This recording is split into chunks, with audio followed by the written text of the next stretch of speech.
Doctor Mohan Varghese, ഇവിടെ മൂന്നാം പിണറായി സർക്കാരിലേക്ക് എത്താവുന്ന തരത്തിലുള്ള ആത്മവിശ്വാസം ഇപ്പോൾ നേതാക്കൾ പ്രകടിപ്പിക്കണം. ആ നിലയ്ക്ക് വികസനത്തിന്റെ കുതിപ്പാണ്, ഇവിടെ വലിയ തൊഴിലവസരങ്ങളാണ് എന്നുള്ള വാദം ഇപ്പോൾ CPM മുന്നോട്ട് വയ്ക്കുമ്പോൾ അതിനെ ശരിവെച്ചുകൊണ്ട് ശശി തരൂർ വരുമ്പോൾ അതിനുള്ള സാധ്യത തുറന്നിടുകയല്ലേ യഥാർത്ഥത്തിൽ തരൂർ ചെയ്യുന്നത്? തീർച്ചയായും അതിനുള്ള സാധ്യത തുറന്നിടുന്നു എന്നത് പരിമിതമായ തോതിലെ ഒരു നിഗമനമാണ്. അതേസമയം തരൂറിൻ്റെ കഴിഞ്ഞ ഒരു 100 മണിക്കൂർ 4 ദിവസത്തെ കരുതിക്കൂട്ടിയുള്ള നീക്കങ്ങൾ, പ്രസ്താവനയുടെ രൂപത്തിലാകട്ടെ, ബൈറ്റുകളുടെ രൂപത്തിലായിക്കൊള്ളട്ടെ, ഇന്ത്യൻ എക്സ്പ്രസിലെ റൈറ്റപ്പിൻ്റെ രൂപത്തിലായിക്കൊള്ളട്ടെ, ഇതൊക്കെ യാദൃച്ഛികമായി സംഭവിച്ചതാണ് എന്നെനിക്ക് കരുതാനാവില്ല. ഇവിടെ കോൺഗ്രസ് പാർട്ടിയും തൻ്റെ സ്വന്തം പാർട്ടിയായ കോൺഗ്രസും CPM-ഉം തരൂറിനെ റീഡ് ചെയ്തതിനേക്കാൾ കുറച്ചുകൂടി ഭാരതീയ ജനതാ പാർട്ടി ഒരുപക്ഷെ തരൂറിനെ റീഡ് ചെയ്യുന്നുണ്ടാവാം. അത് ഞാൻ കെയർഫുള്ളായിട്ട് പറയുന്നൊരു കാര്യമാണ്. അത് വളരെ ശ്രദ്ധിക്കേണ്ട ഒരു കാര്യം കൂടിയാണെന്ന് എനിക്ക് തോന്നുന്നു. അതായത് ലോകത്താകമാനം ഒരു റൈറ്റ് വിങ് പൊളിറ്റിക്കൽ ഷിഫ്റ്റ് സംഭവിച്ചു കൊണ്ടിരിക്കുന്നു.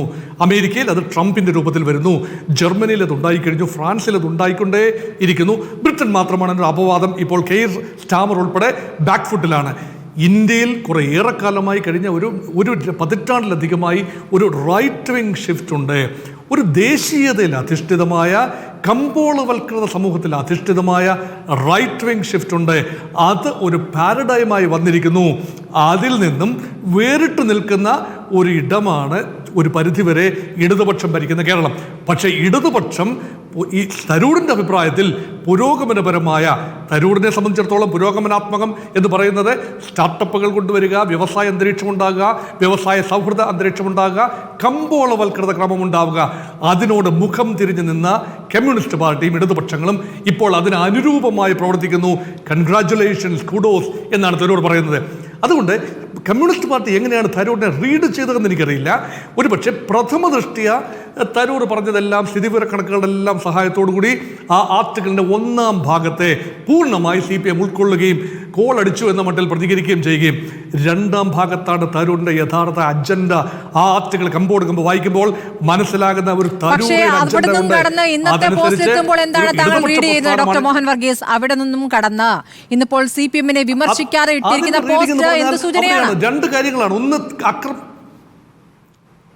അക്രമവിരുദ്ധത എന്ന് പറയുന്നത് ഒരു കമ്മ്യൂണിസ്റ്റ്, തീർച്ചയായിട്ടും കമ്മ്യൂണിസ്റ്റുകളെ കാണുന്നത്, കോൺഗ്രസ്സുകാർ കാണുന്നത്, അല്ലെങ്കിൽ ചില നിഷ്പക്ഷരായ ആളുകൾ കാണുന്നത് ഒരുപക്ഷെ കായിക ബലം കൊണ്ട് എതിരാളികളെ കീഴ്പ്പെടുത്തുന്ന, ഒരുപക്ഷെ കൊലപാതകം ചെയ്യാൻ പോലും മടിക്കാത്ത വിഭാഗങ്ങൾ.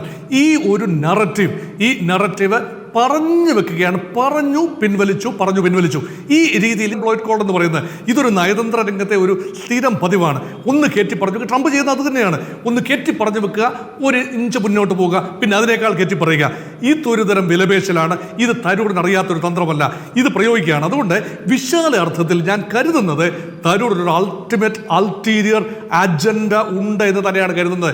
അത് എല്ലാ പാർട്ടികൾക്കും അതീതമായ ഒരു അസ്തിത്വം ഒരു പാർട്ടിയുടെ തടവിലല്ല, കോൺഗ്രസിൻ്റെയോ ഇടതുപക്ഷത്തിൻ്റെയോ BJP-യുടെ പോലും തടവിലല്ല, മറിച്ച് ഒരു പാൻ ഇന്ത്യ പ്രതിച്ഛായ ഉണ്ടാകുകയും ഇന്ത്യയെ ഷോക്കേസ് ചെയ്യുന്ന രീതിയിലേക്ക് ഒരാൾ, അത് BJP-ക്കും അതീതനായ, കോൺഗ്രസിനും അതീതനായ, ഇടതുപക്ഷത്തിനും അതീതനായ ഒരാൾ എന്ന സ്വയം പ്രതിച്ഛായ സൃഷ്ടിച്ച മാർക്കറ്റ് പ്ലേസിൽ വെക്കുകയും ഒന്നുകിൽ ആരെങ്കിലും KR നാരായണനെ കണ്ടെത്തിയതുപോലെ കണ്ടെത്തും എന്ന ഒരു പ്രതീക്ഷ ഉള്ളിൻ്റെ ഉള്ളിൽ ഒരു പക്ഷേ തരൂരിനുണ്ടാകാം. KR നാരായണൻ നയതന്ത്ര രംഗത്ത് നിന്ന് വന്നയാളാണ്.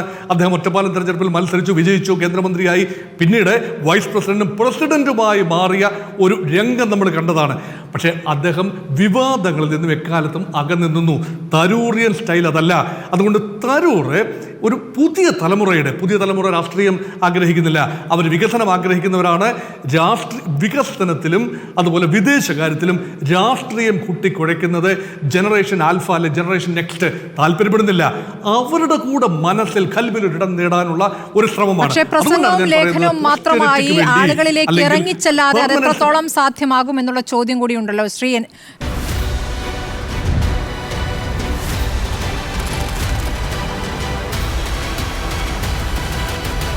Debate with Smriti Parithikar.